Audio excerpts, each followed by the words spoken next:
and they won't be pushed too hard just yet. Footballist yet to leave their spot, their drop. Secret Jin might try and contest them for it, though. It's a decent spot, controls the western side of this bridge, which is such an important crossing. 4M on screen, Suvan.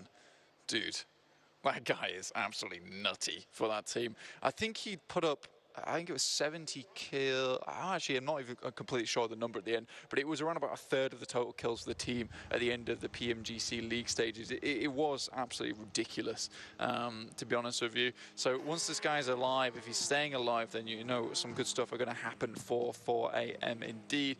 And I think they're just getting warmed up. And after that win, they got our angle early on. They're already in a nice spot going forward.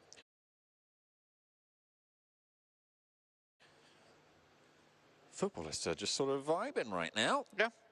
They have got everything that they want right now. You can see they've stacked up those vehicles in nice, safe, secure locations. Really not too many ways that those are going to go down or lose a tyre. When they have to, they can move. Potentially over towards Volnova, but there's quite a lot of teams there already. Abrupt Slayers, they're out in the sticks on the northern side, next to the castle, where Aerowolf Limax have their 2 remaining outposts. I mean, this is completely fine for most teams. Red Dot K9. You know what? If you want to hit some long shots, you just need a small red dot, and then you kind of just see some movement off in the distance. Oh, I was taking a shot. Actually, that's how the K9.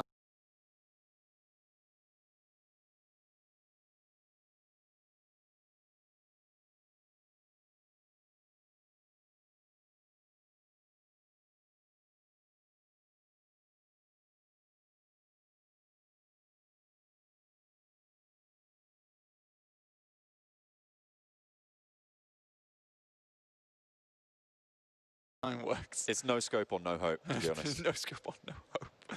You just like, that's how I play this game as well. I just like duck over, and then sometimes I get a kill every 500 shots or so. Gyro only K9.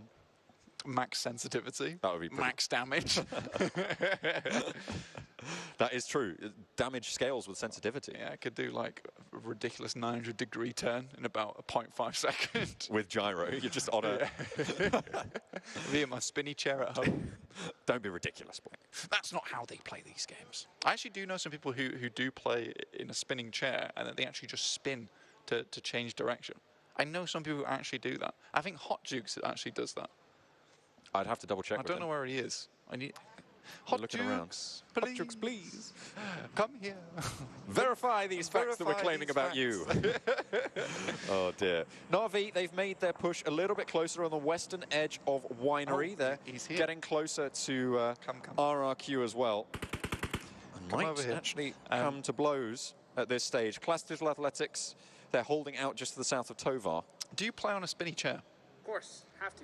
It's the best, right? He said it's the only way. Level, dude, to be able to track a car, full 360. He's saying if you have to track a car, it's great. Full 360 motion. Full 360. Thank you so much, Hot Jukes. There we go. That's a verification on the cards. Hey, you know what?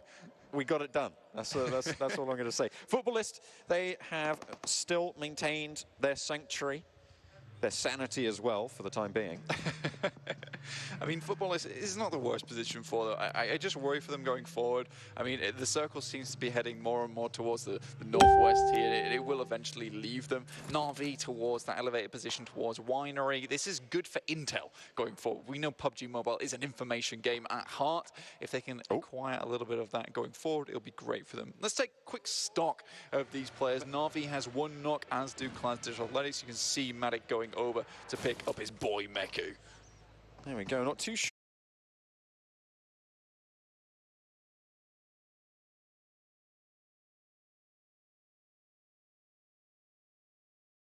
where the knock came in from. I imagine that it was from Secret Jin. Seen ones with real sight lines over to the position. Okay, yeah, there it is. There's Kengzo. Oh, it's the solitary samurai. Hits the bullet, but not quite getting the knock. Looks for another. 4 bullets in the magazine right now, blank, but he is going to fade away. Kengzo doesn't want to be isolated into his position. He knows there's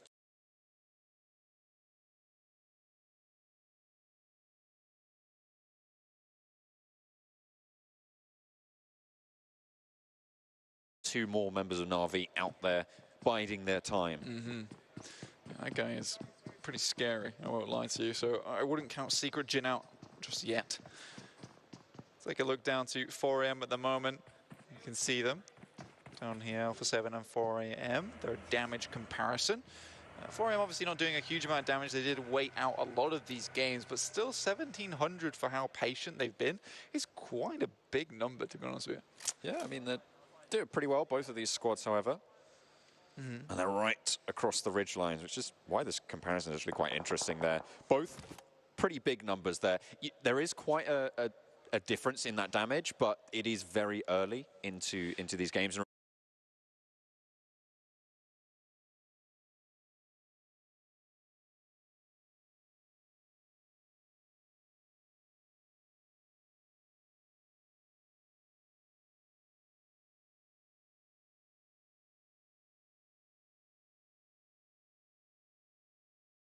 Remember, 4AM actually went down. It's all play style as well, right? Exactly. 4AM went down very, very early in that last game, which means that almost all of their damage is from the first entry there. So the fact that Alpha 7 only have 1,000 more, I'd say that's pretty good. Yeah, I would say so. I think Alpha 7's playstyle is quite aggressive as well. And I like how they're playing it. I think you can play aggressive so wrong as well. We've seen so many times where we've had an aggressive team fly into compounds time and time again and just get completely shut down. Alpha 7, on the other hand, seeming to make it work. And I think that's absolutely okay when you got muscles like these guys. Notably, actually, it was Nova XQF who did exactly what you're talking about. They sort of flew into these compounds without scouting and got taken down on an aggressive play. They learned their lesson a little bit towards the ends of the tournament, somewhat. They still have their foibles. But my eyes were twitching. That's why he said that. Yeah, absolutely. But they seem to have learned a little bit of a lesson there, and potentially so have everyone else. Alpha 7 have their wits about them. They've been controlling a lot of ground in the two games previously. We'll see if they're able to do that. Of course, they're on the eastern side of this river at the moment, which means that they probably are going to have to cross depending on this next shift that's going to...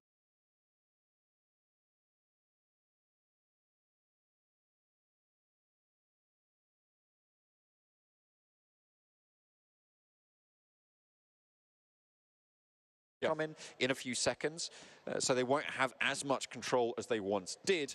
Will they be able to have the similar result, play that aggressive strategy that they've been up to for the last two games? Moving away very quickly, it does head over to the eastern side. That's Zuxi, though, getting taken down behind the vehicle. Just about gets behind the buggy, but he's going to bleed out fairly shortly. And now Bigatron down to 3. Not a good start to the finals for them at all. And remember, we've got to make an emphasis that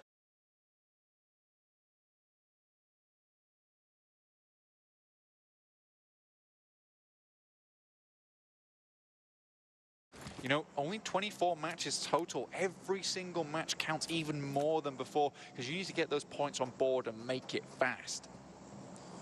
The circle shift out to the west flank, which means that, as we said, Alpha 7 will have to shift. Aerowolf just still inside it in Castle. They're two players who've been there for quite a while. The northern side, as we've just seen that fight between Power 888 and Bigatron, will have to move forward. But Footballists are going to have to leave as well. Na'Vi, 3 to a car. I hate to see it, but they get away with it. Axa not able to get that spray down. That's Invuln over on the western edge. Oh, okay, Axa. Nice one. Hardcore parkour right there. I know, right? It cheekily just makes it way down there like Spider-Man, just hanging from the ledges. A1 outside of the walls at the time being, just watching in towards Canadian Power. I mean, you'd imagine that A1 would know that there's a team currently in here. They are right on the cusp of the circle. They have some great advantage in terms of the area that they control. They'll be looking over towards Alpha 7, who you imagine is going to wait as long as possible over on this eastern side for the teams that might be gatekeeping them to move to a better position for themselves. Footballers is another one of those teams. They've come up from the bottom of Winery using that hilltop to gather that information, see where they'd like to go next, but it's RRQ who are currently in the way. Goodness me, is it first light of the 5th day? Because that's the Rohirrim atop the hill there going in for RRQ. And they are looking from the south, not from the east this time around. So no. Maybe the comparison falls short, but potentially looking to dismount RRQ's position there. Some nice spots for them. Or they could just try and skirt around it. RRQ, a difficulty in front of them. And do they meet it head on, or do they try and flow around it? I mean, Lutz has already made his way through. I actually really like this push from Lutz, from Footballers. He's a single player. he can make his way through on his own, fairly undetected, and try and provide a route for the rest of this team to actually bomb towards, which is absolutely fine. I mean, footballers definitely need to do something with the next circle. About to pop very shortly. Gonna hit up onto our screens. Team Secret currently right in the middle. They've had some good luck here on Vikendi, and they have it once again as it drops on top of them. I want to see some stuff out of Yuhai. He's an incredible player, but Ice continues to find these knocks. Husky very low as well. Sook up close and personal with him. The circle will start to do quite a bit of damage here as 4AM going to have the Kosh put on them. And they just retreat. Power Triple Eight playing disciplined here, Blank. I mean, yeah, to be honest with you, I'm glad they are. They had some real big hiccups towards the end of the league stage, but we're looking at Kanina Power, the two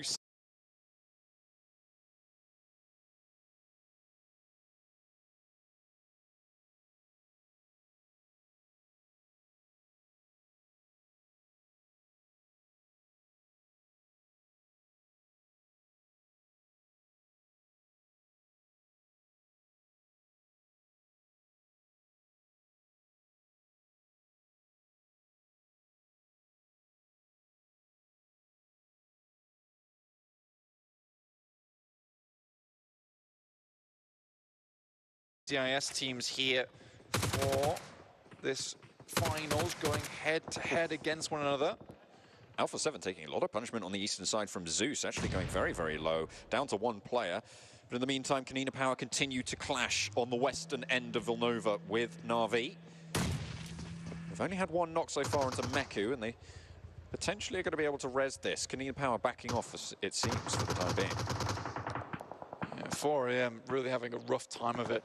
I think they spent way too much time trying to get those 10,000 steps in a day at this point.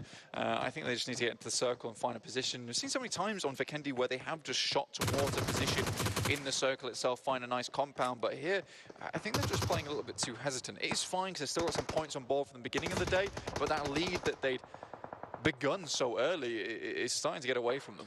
A1 are trying to push into the middle of this fight, and the two CIS teams are turning around and be like, guys, come on. We're fighting here. We're having a cage match. Step off. So rude. Nades being thrown in now from Tixi, close range. Gets the knock onto 6ix9ine and a bit of damage onto Jax. Old Boy has been knocked in the meantime. This is a chance for Kanina Power to maybe strike, but Old Boy gets flushed out. A1 pick up the kill. Nade up the top. Tixi takes some damage. Dante fades away and doesn't get done over.